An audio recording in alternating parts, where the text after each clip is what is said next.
Good evening and welcome to Tucker Carlson Tonight. At 11 a.m. Eastern Time this morning, former Special Counsel Robert Mueller made a rare public appearance. Reading from a prepared statement from behind a podium at the Department of Justice, Mueller explained that he will not testify before Congress. Why?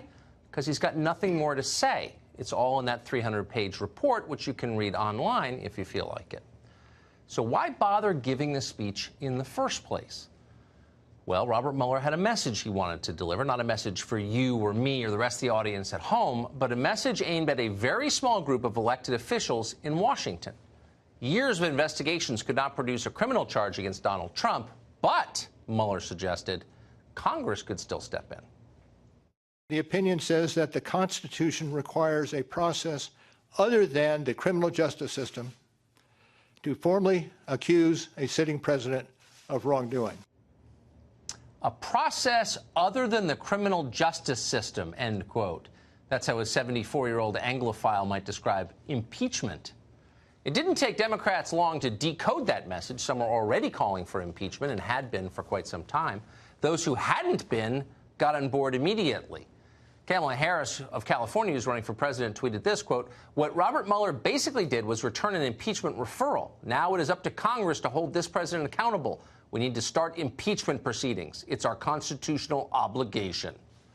Beto O'Rourke, meanwhile, took a break from skateboarding to agree there must be consequences, he wrote, accountability and justice.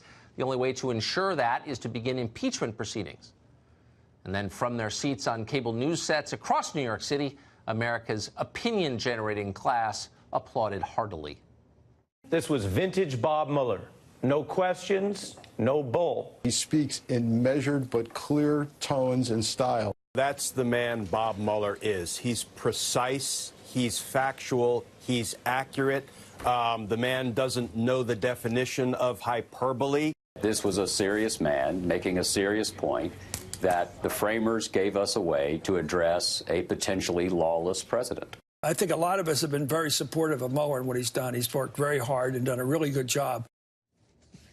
Man, can they suck up when they want to. A man never stands so tall as when he stoops to kiss a butt.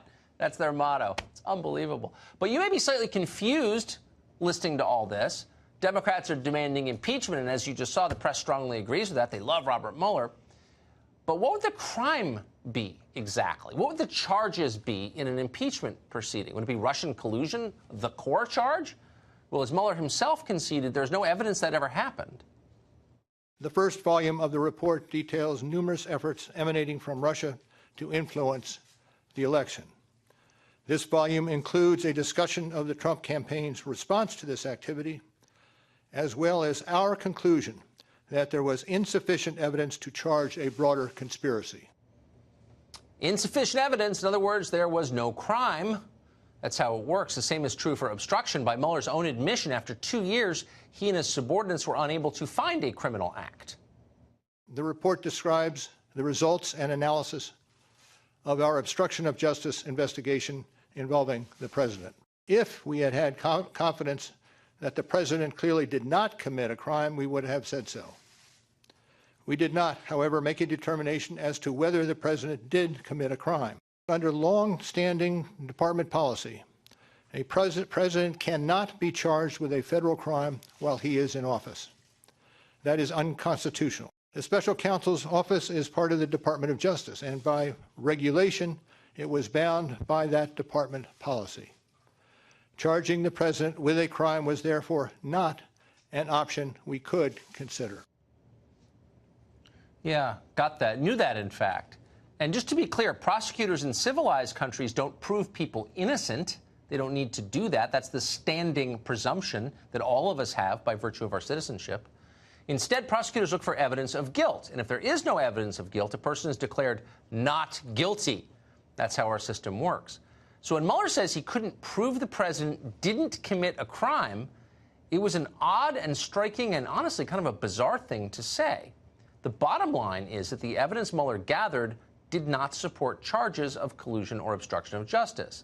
Yet Mueller would clearly like to see the president impeached anyway. Democrats are likely to take him up on that.